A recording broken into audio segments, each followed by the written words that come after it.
episode 6. And this review will not take long because although I appreciate I appreciate the ideas, I mean, let's just be honest. We all know what's gonna happen if Killmonger actually took over. It's not like when I first saw the coming attraction, and when I saw the title, I was online and somebody showed me the title. They were just like, "Oh, episode 6. What if Killmonger actually took over?"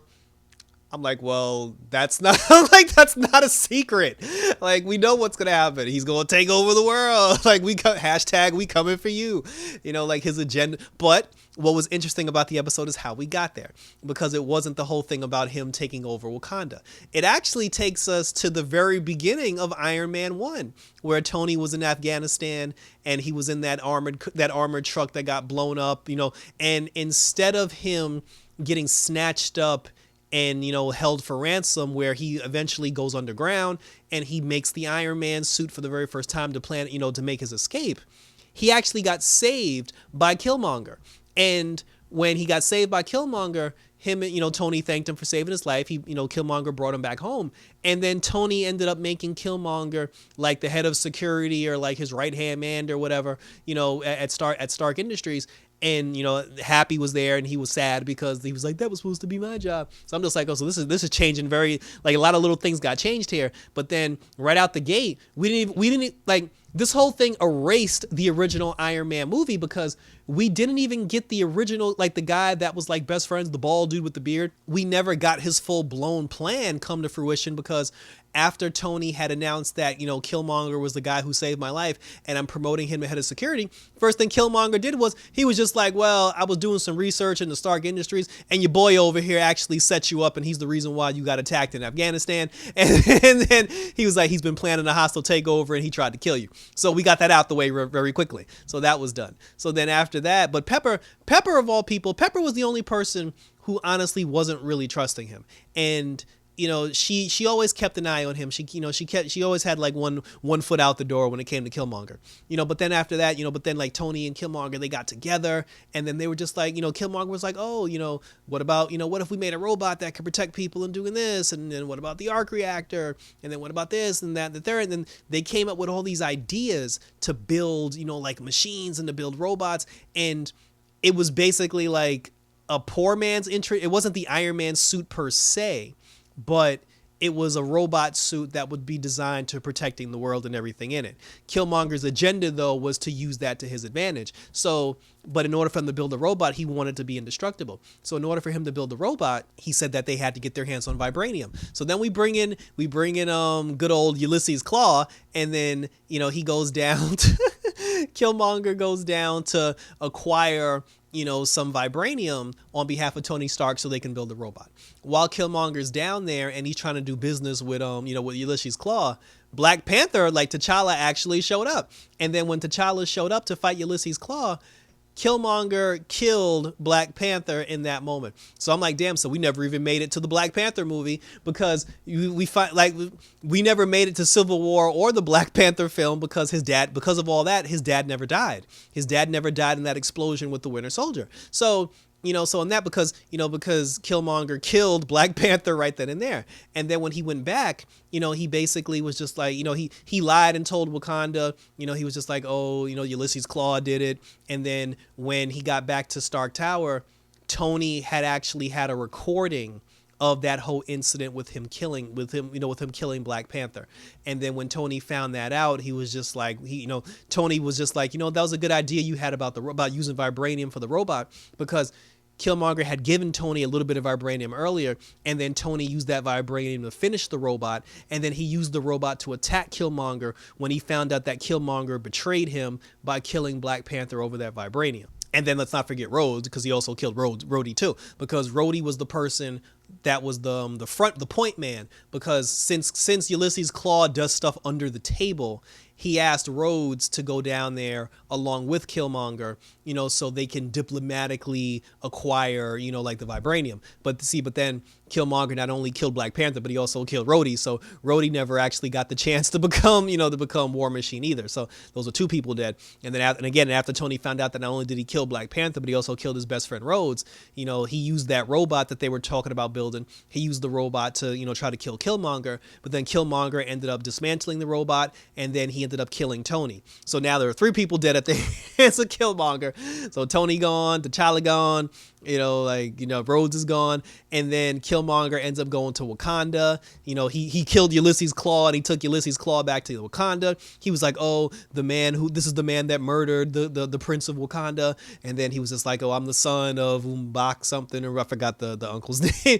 And then the dad took him in. He was like, oh, this is our nephew. He was like, you are embraced with your family. Come home to Wakanda. And then he was happy because he was back in Wakanda. But Shuri, a young Shuri who had to be like 10, Shuri didn't trust him. Like, Shuri didn't trust him. So now Pepper and Shuri, it's the women's intuition. Like, Shuri didn't trust him. And the whole time they was just like, oh, because T'Challa is dead, and because King T'Chaka is too old, and because Shuri's too young, we want you, Killmonger, to basically become the Black Panther. They gave him like the purple fruit thing, that gives him the power of the Black Panther. They put him in charge of the army. Now, the United States, when they found out that Killmonger was basically responsible for this, and I believe they blamed it. They either blamed it on Killmonger, or Killmonger set it up to where they blamed it on Wakanda. But anyway, the government was basically coming after Wakanda. So the government used a bunch of robots, because what happened was Killmonger got the U.S. government to build those robots that Tony Stark had created, because he lied and told everybody like, oh, Wakanda killed Tony, Wakanda killed, Rhodes or whatever. And he got the government to build those robots and use those robots to storm Wakanda. He then went to Wakanda and was like, yo, the U.S. government's coming for your ass, but I got a plan to stop them. He's like, I know how we can stop them. Crazy enough, the mom, the queen, Angela Bassett's character, she was leading the charge for the army. So I'm like, why can't she be the Black Panther? But then he had the king open the borders to let the robots in. Because as far as the American government was concerned, Wakanda was just like a small farming town. But then when the USA robots showed up and they were just like, oh, we're about to kill a bunch of farmers, Killmonger was like, yo, open them, open the bridge. And then when he opened, open the gate, the force field, then when he opened the force field, that's when the US government was like, oh shit, like these motherfuckers actually like got a whole fortress in here.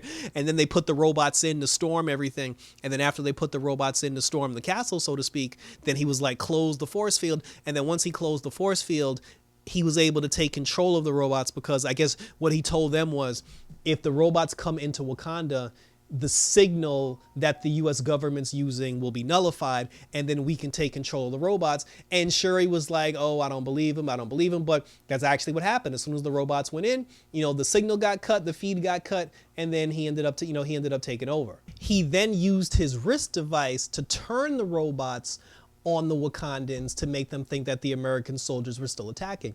And then he valiantly fought by their side and helped them protect Wakanda. And then after they destroyed all the robots that were in his control to begin with, they made him king or whatever. And all of a sudden Killmonger is the greatest thing since sliced bread, and that's how he tricked everybody.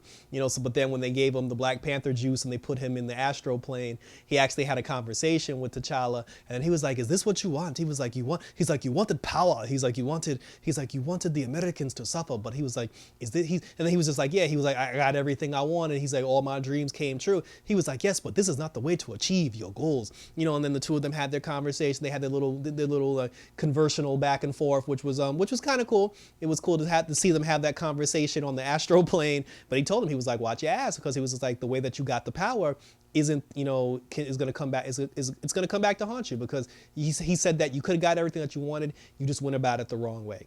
And then after that, it cuts to a scene where they show like General Ross. He's talking about firing nuclear missiles on Wakanda to try to get his revenge. Pepper tried to talk him out of it. It didn't work. And then, then after that, Pepper goes into her office. And then when she goes into her office, then Shuri's there, 10-year-old Shuri's there. And then she's just like, oh, I have the evidence that we need to expose Killmonger for the criminal that he truly is. So now Pepper, I assume, because we don't get any continuations in these things, Pepper and Shuri they're gonna be the ones to expose Killmonger to both sides, I assume, and expose him for the fraud and the conniving bastard that he is. But because of that, like I said, a lot of things didn't happen. We never got the attack on the alien attack on New York. You know, like we know Thor, I guess Thor's still living in Mexico. You know, like the Incredible Hulk is still somewhere, like all the way, like God knows where. Because remember, he removed himself, you know, after the movie. And Captain America's probably, no, I mean, they could have still found Captain America. He's probably still getting ready to wake up somewhere, like frozen in New York City. But that's it. But a lot of things about the Iron Man storyline did change. Like I said, which was kind of cool. But again, the fact that Killmonger is like on top of the world, where he has both Wakanda and America fighting over war, I'm just like, well, I'm not surprised about that, because that was his plan from the beginning. So, you know, so in this episode, it's like basically things played. It's like, what if instead of, you know, T'Challa winning in Black Panther, what if Killmonger actually won? And this episode tells you what happened if Killmonger got his way. So that was it. And thank you for tuning in. As I said, this was cool. This was it was cool to see it, though I already knew the outcome.